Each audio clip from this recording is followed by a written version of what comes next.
I'm still really good. I've been around for longer than you kids. I got some skills still. I think the way that he has been a pro gamer for the last 10 years does well. All right, alrighty then. Does well when he's not necessarily able to practice that much, right? And some players are going to be total mechanics. If they're out of practice for a day, then they're done for the week until they get back to training, right? But for TLO, it's going to be pretty different. I think he can still have a lot of different builds to throw at his opponents, especially I feel like Protoss opponents. We are actually back into the game, guys. It's a little bit of a blip, starting off on Oxide. And in the top right, as the Red Zerg, he is TLO.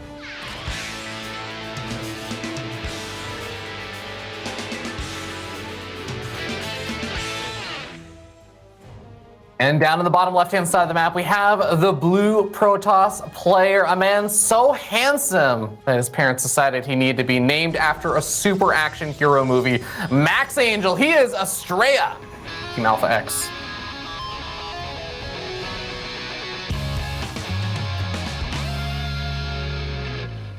There's a movie with someone called Max Angel? Yeah, and he stars in it. It's the movie of his life, Zombie Grub. Clever. Wow. I was like, there's Max Power.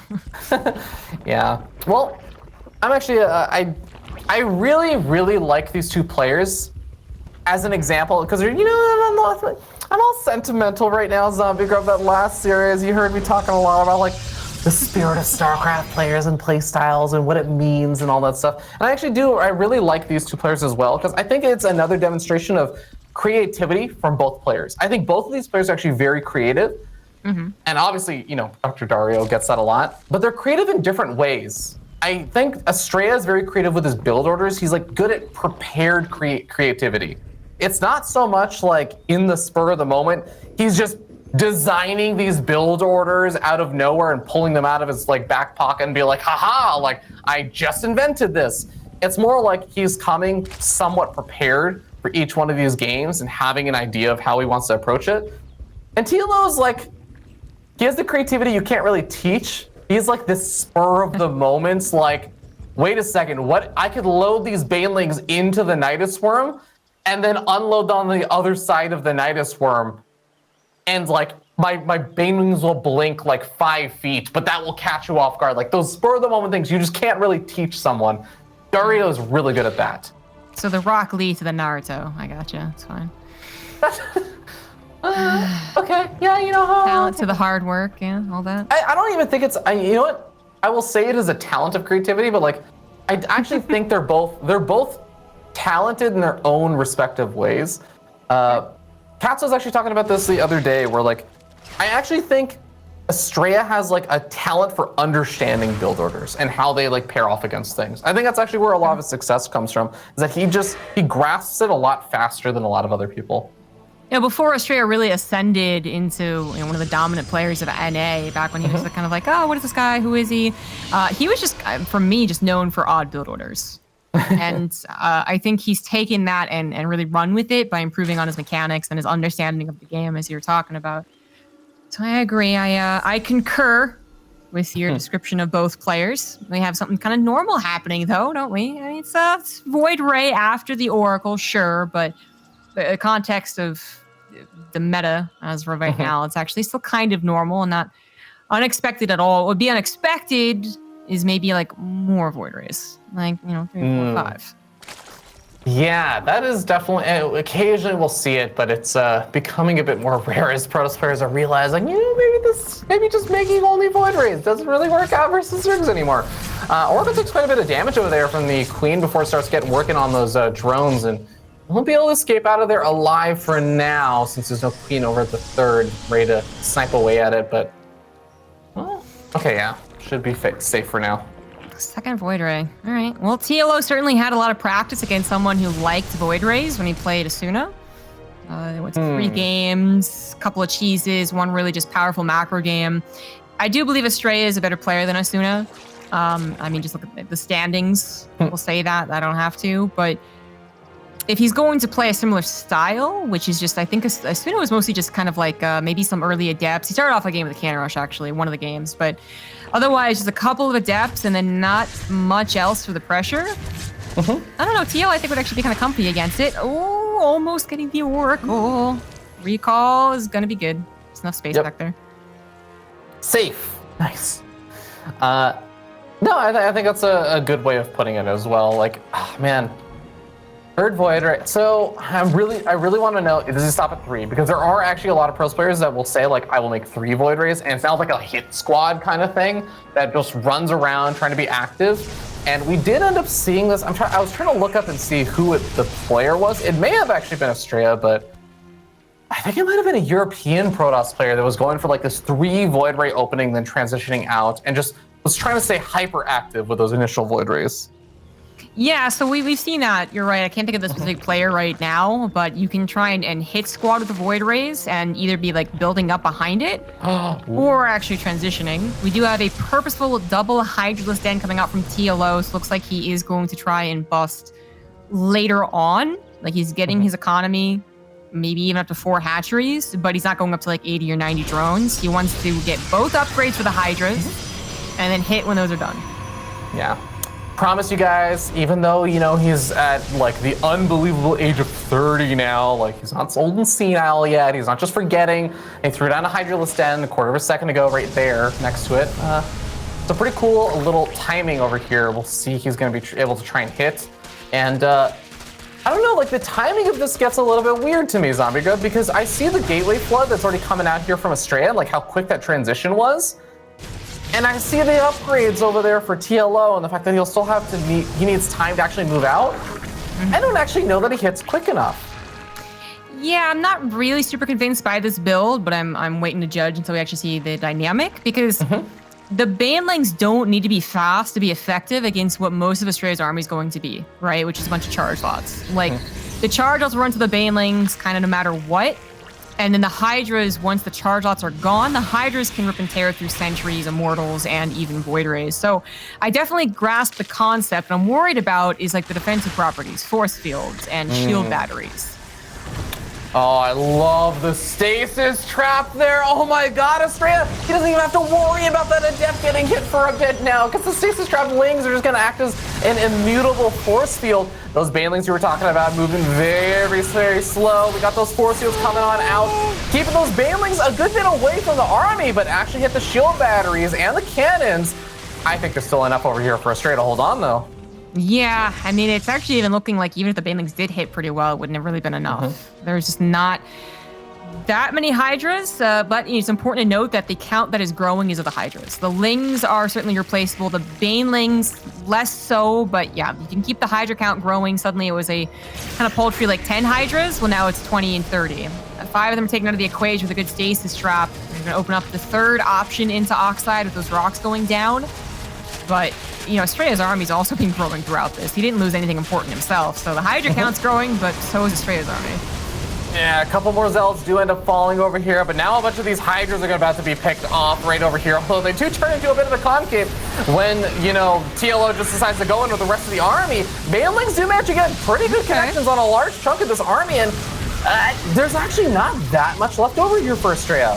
Yeah, on the right side, there was an opportunity for Astrea to pull back like 5 Zealots, but I don't think he was paying attention. He was trying to micro on the left side and save his Sentries and his Immortals, but that does make it a little bit more awkward. TLO's not going to stop pushing. He's actually preparing a bit of a transition, maybe just hoping that he can contain his opponent and keep his forces down, like it's a 4th base and Evolution Chamber, so maybe a +1 melee later on, but this still it feels very all-in. Yeah, I mean, it's just like the fact that all these other transition points feel like they're missing right now. Even if you are adding on another hatchery, even if you are adding on an Evo Chamber and everything, like, start up Baneling speed, like, do the other things that would maybe, even if you want to keep attacking, will give you some sustainability to the attack, but it feels like he's just losing more and more of these Banelings. The Hydra count is growing. I feel like that's the biggest boon to him right now. Look at that Zealot. Oh my god, that Zealot run by is, I guess Astrea is saying, well, the Banelings are going to make it hard for the Zealots to be effective anyways, so I'll send these across the map and force you even more all in. But is he going to regret not having those Zealots with his army? Well, they got a couple of Hydras. That one manages to escape. Yeah, I don't know. I think it was an okay gambit. These Zealots actually do find the 4th hatch. You're going to force at least something to draw back and cancel and stop that from killing his base. A couple Void Rays finally going down as they're away from the shield batteries. Now down to 1 Void Ray, but they were... Storm. Yeah, it's like it's not as important when Storm is finishing up, maybe even +2. The Storm is done. There's one of them hitting the heart of the army and killing a lot of the Banelings as well. But another Mortal gets taken out on the reinforcement path. Yeah, Hydras are actually relatively spread out already, so the Storms do hit a handful of the Hydras, but the shield battery overcharge is actually going to be pretty important as one of the Immortals does end up going down. The Archon gets Soldier Fire down and does get taken out. Reinforcements are starting to arrive from that left-hand side. One Immortal is adding in a lot of DPS. Astrea holds on amazingly enough, and now he has +2 weapons. Zombie Grub, it's like Astrea is barely holding on by the skin of his teeth, but every time he holds on one more time, he gets another upgrade. He gets another big chunk or piece that makes every subsequent hold a little bit easier. I actually thought that last hold could have gone a lot better. I mean, I think it was actually some of the user error that would have made that snowball into TLO's favor, but it did not. Astrea was still able to power through with his production because his economy actually had not been touched despite all those Banelings, despite all the Hydras. So he's going to continue reinforcing with his Immortals and his Storms and his Archons, get rid of a 4th base. Astrea has not replaced his Sentries, and that's a bit concerning because TLO is adding on the dreaded Spire, and if he's controlling the pace of the game, he just got to cancel there. He sees the army is not moving out, then he could be saving all of his resources to start his mutant count off at like maybe a decent number of 11 or 12, and that would continue to further control Astrea in this game. That's a really good point, and I do wonder, Astrea's thinking about doing the move out because I feel like his army, the fact that he just made a lot of Archons makes me think he is thinking about a move out soon, but he's established the 4th, and the 4th is always going to be a little bit weird because if you just move out right now, does the threat of the Ling run by is like, I don't know. I think you make a really good point. I'm not sure how effective these mutas are going to be or if Astrea is going to move out at all. He did make a couple Banelings, a couple Hydras, so it's not going to be that quite powerful count of 10 or 11, but 8's still a decent count to start off with. It's going to force some probes to die, maybe grab a Warp Prism if the move out is real. And there is the move out. The Warp Prism is coming along on the very right side, actually. Kind of a weird. Oh, so it's not actually a move out at all. He just moved out to maybe check and then is going to go for some harassment, which is what TLO would prefer, as the mutas can clear up the harassment and the Warp Prism. Oh, I think Astrea saw it. Yeah. Okay. See, yep. Mutas are heading over to that location, and Astrea still has that Warp Prism down there in the bottom right-hand side. May be able to skirt out of the way of the mutas. TLO finds it, and that's a dead Warp Prism. Yeah, I mean, that does usually kind of stall any push if that's what TLO is afraid of, and if it's not going to be a push from Astrea, then it is going to be just defending against the mutas running amok. There's cannons already, though. In fact, a decent amount of cannons. I think that was there with the shield batteries from the get-go, but these ones aren't done in the natural, and the Hydras actually move in. Cervical Hooks is done. It would have been juicy to grab those High Templar, but they are properly protected by the Archons, and TLO is forced to retreat. These mutas are still doing some damage, but yeah, there they go. They actually were attacking the cannon more so than the probes. Yeah, getting 10 workers is definitely not too bad of a start. Finally gonna take a bit of a worker advantage. Not gonna invest into any more mutas, which I think absolutely makes sense, but I'm not sure how much more damage you're really gonna be able to find, especially with Blink finally being researched over here for Astrea. But all in all, honestly, Zombie Grub, I think this has been a pretty back and forth, even-ish game, despite the very all-in-ish start from TLO. Yeah, very dedicated. And this is actually even surprising. I mean, it seems, correct for what TLO does, but double Lurker Den, that is expensive. Double Lurker Den plus the Hive, plus, of course, then the double Lurker upgrades. That is a very expensive thing to go into. But I guess he feels confident with the mutas kind of scouting and checking for a push with creep spread midway through the map. I mean, it's a risk, but it looks like it might pay off. At the very least, if he was afraid of being pushed, he could make the lurkers and then try and put a line in the sand and then get to the upgrades. But we all know that lurkers are only really, really powerful when they have the range. Yeah, they get quite scary and quite difficult for a Protoss army to deal with in the later stages once you do get range and the fast burrow that you were talking about. But, when you get 12 lurkers up really quick, that is also going to be a nice, strong way to make those lurkers effective. Yeah. And Astrea is idle. He is kind of fine, poking around, but not actually committing or doing any big run-bys or anything. So it does feel like TLO's just kind of getting away with a lot of that time. Yes, he is. The fact that he had a big bank, bigger than I thought. 12 lurkers, plus the upgrades started. Yeah. That was actually a pretty impressive, swift move into lurkers. One that Astrea should be very scared of once he realizes. He's gotten his 5th base up, and his army is entirely on the left side. The right side army would not hold up to a lurker run by. But you know what? I think they both lost track of each other's armies. A little bit weird. Yeah, the creep spread is just off enough now that he doesn't actually see Astrea's army moving around quite as much. But now, like a couple of the Archon's gonna signal him, and of course, just the entire army over here is gonna signal him for sure. Archon's actually just gonna try and dive in over here. A couple of storms also be thrown onto those lurkers. Gonna find the Hydras on the left-hand side, and Astrea says, well, if you have a bunch of Hydras and a base over here, I don't actually need to push into the lurkers. I'll take the free damage where I can, while these units on the right-hand side try and go for some big damage. Zealots gonna just try and right-click down the hatchery, maybe. I think those units are pretty much dead regardless. The mutants have all died on the right side in an attempt to help out with their harassment, so they're not here to take care of the War Prism in the main. War Prism in the main. Yep, yeah, the units are on top of it. He saw it going through his third and his natural, but it just sucks that there's no... I mean, he could actually make just like a couple of anti-air units just to make sure he doesn't deal with that. I wouldn't mind it at all, but he's got to be more worried about the front push. Astrea has built up quite the fearsome anti-lurker army. Immortals, Archons, Stalkers, especially once they have a concave. So TLO giving up this base, basically, when he moved his lurkers, still gonna lose all the drones on that side and the right side. Yeah, I think that TLO is going to be losing that base like you said, but I think right now his big plan is do not let Astrea escape. He's going to come in from both sides through choke point though, eating a lot of storms. So many storms available, but is there actually any detection over here? Astrea, he's just going to recall out. He's going to get out a good chunk of the expensive units. Oh, the Zealots clean it up though. Astrea takes the first game. It can be a very scary point when the Zerg actually gets up to the max. They're kind of getting the bases, getting the creep spread, getting a decent amount of lurkers. Certainly 12 is a decent amount. But Astrea, I guess he always felt confident in his army and his ability to pull TLO apart.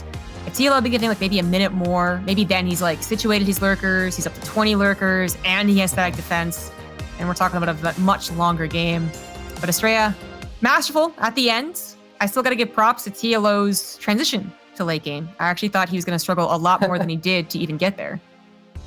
Yeah, absolutely. I was also with you, and just you were talking about like the cost of like the double lurker den, the double upgrades, the hive, and then also just pumping out 12 lurkers. I do wonder if there was like a period of vulnerability there, but of course TLO correctly identified like Astrea wasn't really going to be able to move out, or maybe just didn't feel comfortable moving out as long as those mutas were out, and Astrea didn't quite have the exact army composition he needed. I'm not entirely sure. Maybe, you know, I could ask Astrea another time, like, why did you not feel comfortable moving out in that situation? But for now, it's still going to be okay because Astrea still makes that eventual move out and gets a good old W there for that first game. Well done. Yep, TLO choosing one of the mid-game attacks that can kind of be odd to scout, you know? You kind of scout the third hatch or their drones on it. Okay, I think I'm good to go for a little while. Especially because that old, what was it, like 55 drone Hydra push back when they had combined upgrades, like doesn't happen so much anymore. But even with that kind of like, is that scoutable, isn't it? Astrea was still able to hold just with like a build order, just with his, you know, hitting his macro and not playing extremely greedy to a super fast fourth base. All of his gateways finished. He had chrono on his immortals. Like, it just was a solid defense as soon as he realized what was happening. But it also could have been one of the coolest builds if it works. Slow banelings, they don't care. They still kill the zealots. Hydras in a concave, gonna be able to kill even archons, but it's not quite powerful enough. Yeah, well, I'm hopeful that TLO is like the kind of player who will throw out one of those builds, which, as much as yes, it did go to the later stages, you're saying like that was supposed to be a bit of it all in. Like, I'm not even sure if TLO had like the transition prepared that we were talking about or we saw, or if it was like shit, all right, how about this? Like, it might have been a little bit of that, but I feel like there's definitely a nice opportunity here where like you go for it all in like that. All in didn't quite work out exactly how you wanted it to. Like, you could mix in something different. TLO is absolutely a diverse player. Right, and that's what's scary about players, I guess some players like TLO, is that they're going to have pushes at any moment. They could 12 pull you, although I think TLO is a little less apt to do that, or they could do a mid-game Hydra bust, or they could do a Secret Spire. I mean, maybe if he had pushed the Spire more, that actually would have been really deadly, but we'll never know. As we're headed into game 2, game 1 is behind us. In the bottom right of Light Shade, we got the Red Zerg, TLO.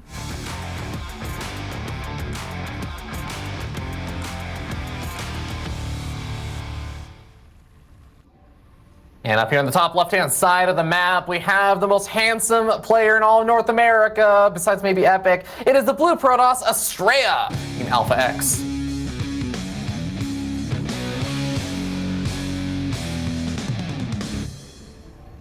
So handsome. Hey, Fear Dragon, who am I? Cringe, cringe, cringe. Twitch chat? Yes, correct. Okay, great. Glad I got it. Speaking of a TLO, by the way, like we kind of hinted at it a bit. He's not full-time into StarCraft anymore. He's actually working a normal full-time job, which honestly just makes him more of a North American StarCraft 2 player, because really, right. You're not playing StarCraft part-time. Are you really a true NA player? Outside of like maybe Astrea, I guess, and Neeb.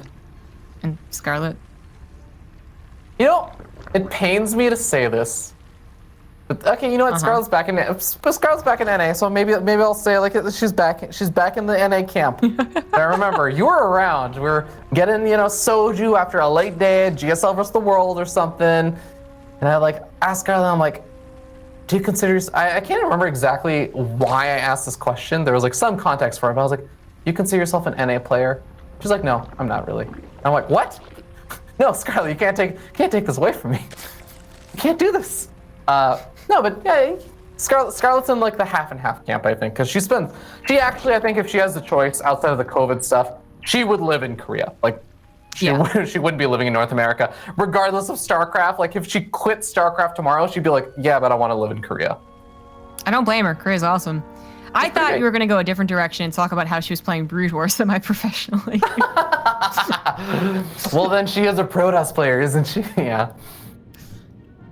Anyways, but yeah, we're bringing up TLO being a semi-pro. That's where it all started. Shopify, putting in the good esports. It's actually an esports related job though. Yeah, he is the StarCraft 2 plant to whisper in their ear to continue making StarCraft 2 content. Thanks, TLO. Story cup. Yeah. Exactly. But yeah, so it doesn't seem like it's taken away too much of his time to practice, or rather the time it's taken away hasn't really affected him enough yet. And that's what I was talking about in the pre-show. It just seems like there's actually a boost, and then there's a drop off that is understandable. But even Jon Snow, and he's been working for like a year, I feel like it took a while for him to stop being the NA gatekeeper. And even then, he still occasionally is, right? So it takes a little while. And as I was also mentioning, TLO style, I think it is just as long as he could practice like a tight build order for some of his all-ins or cleverer, I guess, builds, then that's going to be good enough. But yes, as soon as it gets into a mechanical macro game, then it's going to suffer. And eventually, even the timing's no longer be as strong. That's got to happen. StarCraft needs to be played all the time to be really good at it. Yeah, Zombie Grub, I'm preparing my research paper on this topic because I've thought a lot about it. I've talked with a lot of players about this. I have my theory on this. It goes basically like you start a full-time job and it goes up because you have less pressure, then it goes down because your mechanics are starting to get rusty because you're not playing as much, but then it goes back up because you start realizing that your full-time job doesn't actually prevent you from having hobbies or anything. And then it goes kind of back down a little bit and keels out and levels out around there. Every time. You should make a graph, post it. We can just refer to it next time. I will actually. I'll create a cool name for it too. Okay. Well, we had something kind of interesting happen. TLO very intentionally not getting spore crawlers. Ooh. This one melee as well? Yeah, so didn't get spore crawlers, but has queens in proper position, so far hasn't been punished for spore crawlers, despite knowing that it was a Stargate opener. And then he's got the fast +1 melee that I think he's also trying to shoo the oracles away from seeing, which so far the oracle has not gone into the main base. We're gonna go up to the third, seeing the spore crawler is not done, grab 3 drones, and then 4 and 5. 6? No, not 6. But still, solid damage. And still, the Oracle has not seen the fast +1 melee. Now, is that really going to kill Astrea? No, I don't think so. But it might be a surprise when he tries to defend something and suddenly, oh my god, these ones are pretty good. Yeah, and it's definitely going to be interesting to see how TLO actually tries to utilize that to the best of his abilities, just because, well, +2 melee is usually the big number that I think a lot of Zerg players are quickly trying to shoot for. But what's interesting to me is that he's going to have +1 melee finishing, and He's only just now starting up his lair, so it's +2 melee. I guess it might still come a bit faster than usual anyways. But it's not like as soon as +1 melee finishes, he's starting at +2 melee and he's just quickly going and rushing for +2 melee to use those banelings on like run-bys and stuff. Like he's still minding everything else. And it's not necessarily going to be like the first priority. No, his first priority is trying to kill a Nexus. Yeah. +1 melee is finished. He's going to try the natural. It is blocked by an Adept, but that is going to go down faster than you would anticipate. More Oracle, or the Oracle coming in, more Adepts being warped. This is what I was talking about. I don't know if it's actually going to kill Astrea. Astrea has kept his Oracle at home to gain some energy. He's got some Sim City, a shield battery, and his Void Rays, yeah, I mean, they're not the best at cleaning up lings, but they're available, so they were just recalled. I'm not sure that's exactly what you want from having a fast +1 melee, plus making like 30, 40 lings, actually. This didn't do anything. Yeah, it's kind of weird to me because here's the thing. Normally, like, I actually don't think TLO's economically that much further behind, right, than a lot of Zerg players in this situation. Because he didn't go and like, normally you're making some other army units, right? You're at least making some army. And it feels like instead of just making the usual army that would have a little bit more longevity, he just made a bunch of lings. He's still at a decent drone count. I don't know. He's gonna double expand now as well. Well, I do like the double expansion. I mean, I see what you're saying. It could be a much worse scenario, but it could Still be not much great. better.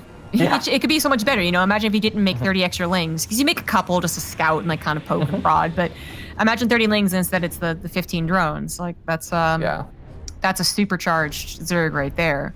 But he's going to try and do that now. He also added on all of the tech options. I mean, Astrea, he wouldn't be pushing until basically right now, which is still scary. He's going to see a War Prism pop out, but he knew he had some time before the push would be prepared. Yeah, it's not very long at all. +1 melee, Archons coming out, not an uncommon timing whatsoever. TLO now has to defend against this with unupgraded Hydras and no centrifugal hooks. Whew. That is going to be tough. And Astrea's not even going to be waiting around for Storm to finish up. He's just actually ready and rearing to go with what he's got, because 3 Archons is already pretty scary. Pair that with a War Prism that he looks like he's going to use offensively in the main base to pair with the aggression. There's the 4 Zealots that stream on forward. There's a big warp in of more Zealots, and the rest of the army is going to be pushing in at the front. 3 Void Rays included. The drones just simply pulled away, and I do think you just give up that base. I mean, you have 2 other bases you can go to, so this is definitely the best option, but more ideally, it would have been the case that TLO had his queens in position to defend the Warp Prism, and then everything else at the low ground. Even then, though, it's not questionable. I don't think it'll go down. Yeah, he's not going to try anymore. Well, I guess one other opportunity there for Astrea is, one, he's scattered out the Spire, so he's immediately starting Phoenix and everything, but I was going to also say that Warp Prism is still alive. There's not exactly a whole lot that's going to stop it for a bit, so you could always try and dive back in over there if he tries to attack on the north side of the map, draw the whole army over there, but looks like he's in fact just going to get drawn back to his own base. The Nexus that's trying to go on up. I love that he's still able to get up these cannons and everything, because the Zerglings weren't really going for like the buildings that were still being constructed. It's just going after the Nexus. That was a good defense. I mean, TLO still on 4 bases with 72 workers, still mining pretty well, but I'd love to cancel on that 4th of his opponent. Now Astrea is also going to be very well set up with SimCity, just preparing the next push. And TLO, I mean, preferably you'd be kind of controlling it a little bit more as opposed to just receiving it. And now we'd be receiving it without much creep spread. Any creep spread TLO on the map was just cleaned up, and there's like nothing even connecting his 3rd and 4th base now. Yeah, I feel like I'm watching No Regret or something at this point, except it's because the creep got killed, not because he didn't spread any. Whoa! So The drive-by. Jake knows what I'm about. That 1 Corruptor is going to be enough to actually push back the Warp Prism, which is exactly why precisely 1 Corruptor is made. It looks like his 2nd Corruptor on the way, maybe to patrol the other side of the map or something. But it is just going to be a lot of Lings, Hydras, and Banes, and some drop Overlords actually coming out now. Well, 4 of them seems like it's going to be more of a drop in the main base. If it was just 2, I think we're thinking centrifugal hooks or not centrifugal hooks, +2 melee drops. The +2 melee is halfway done, and it is 4 Overlords. Now this could draw Astrea out of position, but this is also a tactic that I think gets worse in the current meta against someone who's actually using Void Rays. Is what I'm talking about. Like Void Rays, it's like kind of questionable. Like maybe a Phoenix can find it and respond to it, and that's great. But if Void Rays find it and respond to it, they kill it pretty darn well. I don't know. Let's see how TLO uses this. No, I think you hit the nail on the head. Overlords are in fact armored units, and they die pretty quickly to Void Rays. So not going to be entirely ideal there. Well, the big army for TLO is swarming up to the north side, where there's so many zealots, so many zealots, and all the Banelings get used on just 4 zealots on the north side of that fight. Are there any? How many Banelings are left? There's definitely more. There's 23 left. How the zealots are actually just going to go down kind of for free over here. I don't think Astrea's paying attention to that side. He's paying attention to the south side. That actually means the Lings manage to survive a lot of the potential storms. The Hydras get cleaned up. I guess Astrea keeps alive like the value target units, but this is still a bit dangerous, I feel. Okay. Yeah, the Phoenix finds what turns out to be a fake Overlord drop. I feel like that was like both. I'm not sure who was more surprised to find each other's armies. You know what I mean? Like that just turned out a little bit weird. But Astrea has maybe a stronger attack into the main base, gonna grab the Spire, take that option away, and that is a pretty terrifying thing for TLO to have happen to him because he just scouted. I think he just scouted that there's a bunch of Stargates producing carriers. Yes, he did. Oh, that's going to be very awkward for, I think actually both of the Corruptors also died. It's going to be awkward for the 0 Corruptors that are out on the map. So now we're going to end up seeing Astrea getting into the ultra late game. And basically, the name of the game for him is going to be defend a little bit. Maybe get ready to put on some Zealot pressure or something. But he's looking great. He's sitting okay and just kind of drawing this game a bit further out. And TLO is really just trying to find some opening over here and not finding one. TLO is not really at a great economy for this stage of the game. He would absolutely want to be on 80 drones, 5 bases or 6 bases, and only on 62 with 5, not even mining from the 5th. He needs something a lot better because he needs to build, either needs to max out, then swap to Corruptors, or he needs to start adding Corruptors right now, but they'd be like trickling in. Like that's the options don't look too great here for TLO. He can't even max out on the layer-based army. He's not rebuilding his Spire, so he can't even try and get into some Corruptors. I guess just trying to distract Astrea and run around would be an okay option to buy time, but he doesn't even really have the confidence to do that. Right now, he's just waiting for the push, and well, that is a pretty good concave. The storms are trying to come down, but a lot of them are already being killed. 2 of them are actually pretty darn good, but that was probably the biggest concave you can really get. Yeah, and now to the choke point, it looks like Astrea will be able to buy himself a little bit of time. In a weird way, I almost feel like this was like a defensive all-in from TLO. He just said, screw the Spire, screw the transition. I'm just going to make all the units right now and defend your attack super hard and then go for the counter-attack after I've killed your army. And it looks like it actually is finding a bit of value over here. You're going to have to back off with the shield battery overcharge, but that top right-hand base not going to be mining. In fact, it is going to go down to the carriers. I feel like at what point does Astrea actually pull back the carriers to help defend? Because he's going to be able to snipe off the 4th base with the Zealots now on the bottom side. I mean, Astrea doesn't have to do anything. TLO's pulled back, deciding I can't actually break my opponent. The Hydras wouldn't do it fast enough or strong enough. So I'm going to pull back now and hopefully grab a couple carriers where they can recall out. But oh my god. Astrea has so much time. He has a bank. He's still got bases up with SimCity. Static defense, and there's the recall. So he's gonna grab 2 carriers. Yeah, just barely. But Astrea doesn't even need carriers. He could actually just continue warping in ground army and play that game as long as TLO is. Oh man, Astrea's actually taking the 5th base, going up 2 bases with also superior tech against the Zerg player. TLO is truly at that all-in position now as he continues to make nothing but Lings, Banelings, and Hydras, because I think he realizes if I give my opponent too much time, it's only going to get worse at this point. So finds a lot of the buildings still being constructed, so he immediately moves in a bunch of these Hydras into a nice little choke point area behind the mineral line. Those Zealots and Archons are going to have a hard time being quite as effective, but you just see the overwhelming force over here for Astrea powering forward. It cannot be stopped right now. If TLO was maxed out with maybe better upgrades, there's like, that was one of the, again, the sickest concaves he could have gotten.